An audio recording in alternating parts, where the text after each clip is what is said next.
দীক্ষিত থেকে 28,000 বাতের কেনাকাটা করছি।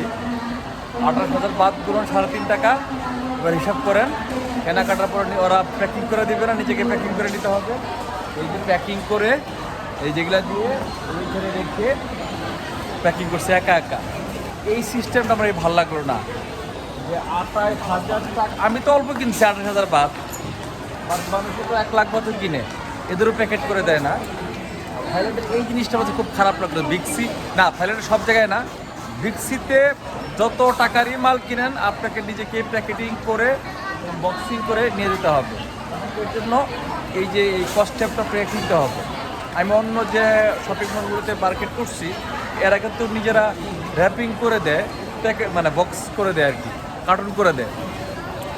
তো যারা বিক্সিতে প্রোডাক্ট কিনতে চান, এরকম কার্টুন করে নিজেরা নেবেন। কার্টুন এখানে পাওয়া যায়, কার্টুন ফ্রি দেয়, বাট এরকম একটা কস্টেপ কিনে কার্টুন করে তারপর যাবেন। কত কত মানুষ দেখেন, দেখেন এই যে ওনারা কার্টুন করতে হবে,